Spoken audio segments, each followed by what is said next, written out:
This is the story of a man named Stanley. Stanley worked for a company in a big building where he was employee number 427. Employee number 427's job was simple.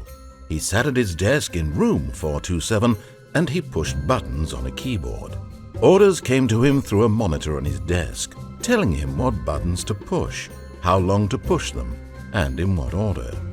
This is what employee 427 did every day of every month of every year. And although others might have considered it soul-rending, Stanley relished every moment that the orders came in, as though he had been made exactly for this job. And Stanley was happy. And then one day, something very peculiar happened. Something that would forever change Stanley. Something he would never quite forget. He had been at his desk for nearly an hour when he realized that not one single order had arrived on the monitor for him to follow. No one had showed up to give him instructions, call a meeting, or even say hi. Never in all his years at the company had this happened, this complete isolation. Something was very clearly wrong.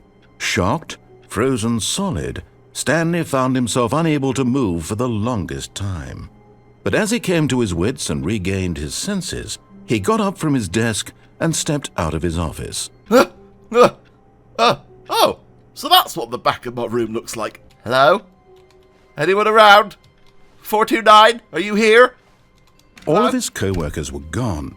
What could it mean? Hello? Stanley decided to go to the meeting Anyone room. around? Perhaps he had simply missed a memo. 12:04. That would help if I could read clocks. Hello?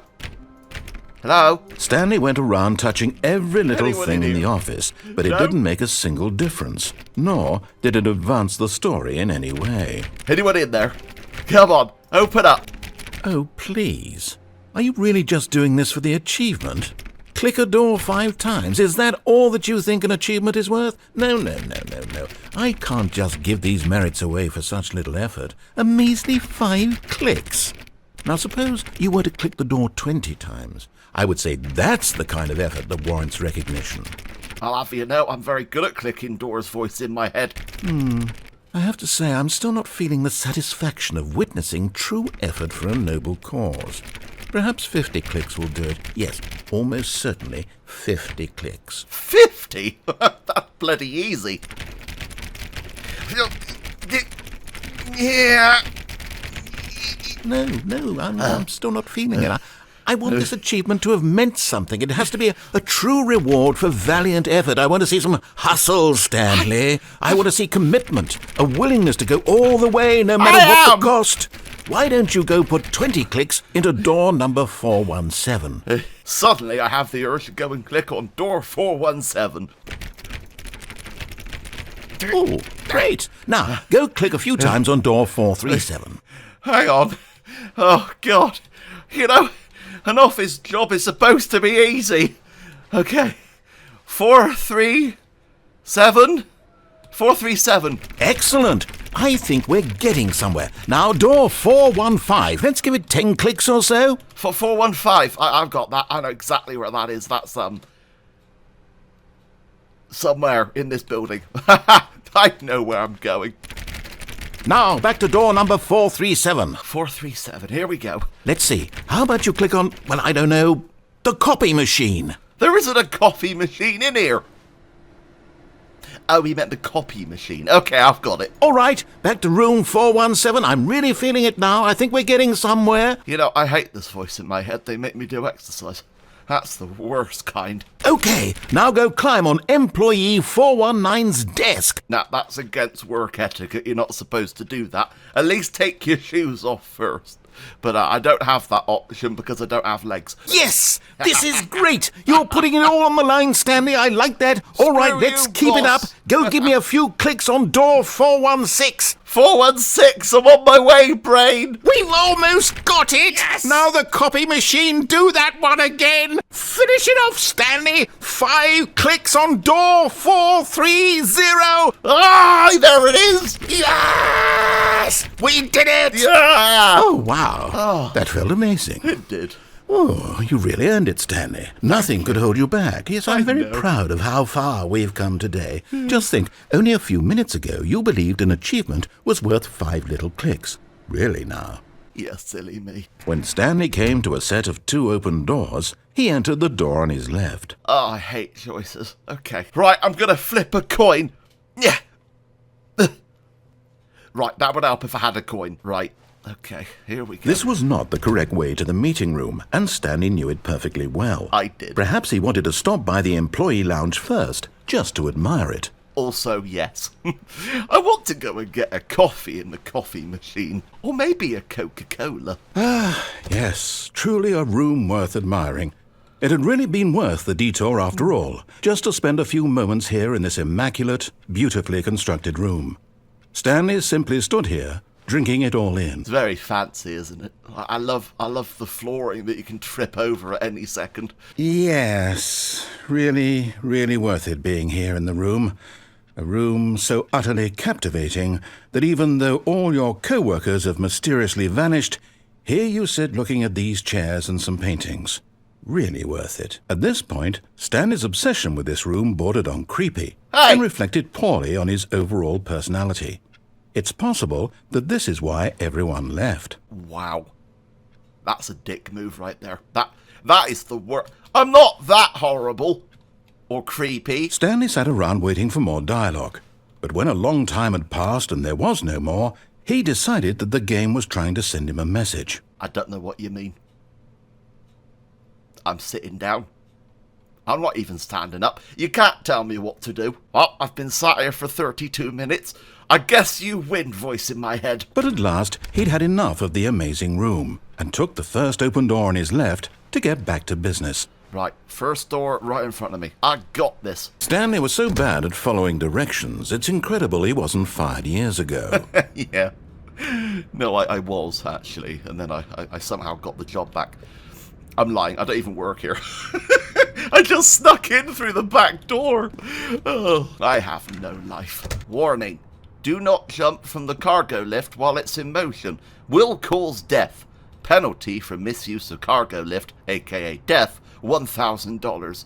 Penalty for jumping off cargo lift, aka even more death, $5,000. Look, Stanley, I think perhaps we've gotten off on the wrong foot here. Really? I'm not your enemy, really, I'm not. No? I realize that investing your trust in someone else can be difficult, but the fact is that the story has been about nothing but you all this time. There's someone you've been neglecting, Stanley. Someone you've forgotten about. Is it my mum? Stop trying to make every decision by yourself. Now, I'm not asking for me, I'm asking for her. Her? What does that mean? So it is my mum. Alright, I'm done with you. This is it, Stanley. Your chance to redeem yourself. To put your work aside. To let her back into your life. She's been waiting. Alright then, tell me where to go. Before I leave. No? Alright. That's her, Stanley. You need to be the one to do this. To reach out to her. If you can truly place your faith in another, then pick up the phone. Oh, is it called a friend? Am I on Who Wants to Be a Millionaire? Chris Tarrant, is that you? Oh, very excited. I'm gonna lose them all their money. Hello? Oh, Stanley, is that you? Hold on, sweetie. Sorry to keep you waiting. I'm just pulling the bread out of the oven. All right. Okay, there we go. All right, now, I want you to come in and tell me all about your day. Gotcha. Oh, come on. Did you actually think you had a loving wife who'd want to commit their life to you? I'm trying to make a point here, Stanley. I'm trying to get you to see something. Come inside. Let me show you what's really going on here. You know what? I don't think I will. Sorry, but you're in my story now. Is that so? Last time I checked, you're in my head. I control my body. What are you gonna do? Alright, yeah, you put up the wall.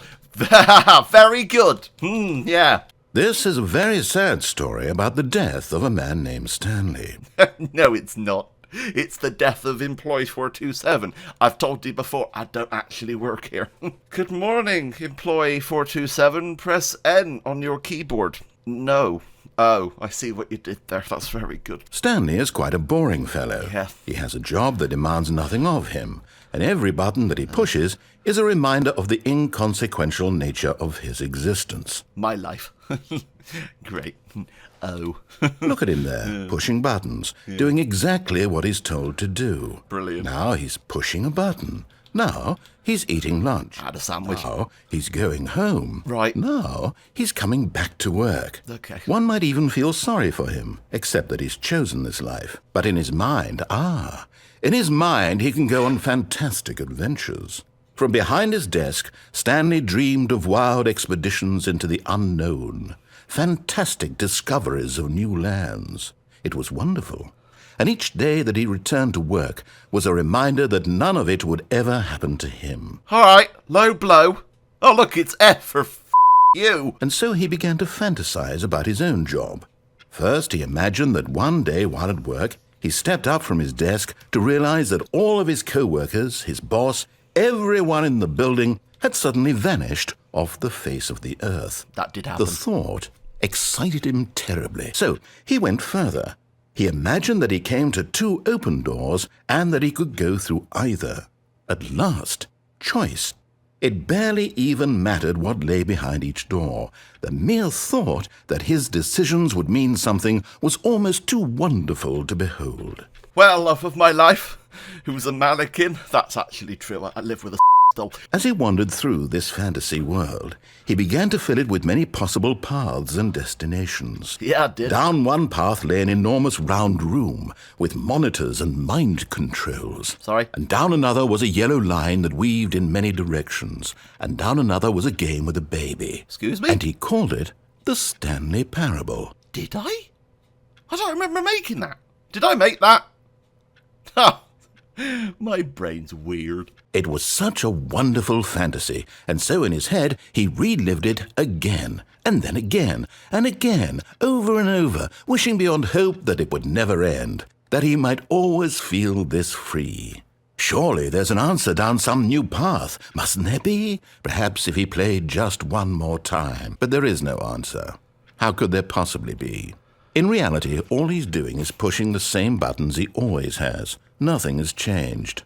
The longer he spends here, the more invested he gets, the more he forgets which life is the real one. And I'm trying to tell him this, that in this world he can never be anything but an observer, that as long as he remains here, he's slowly killing himself.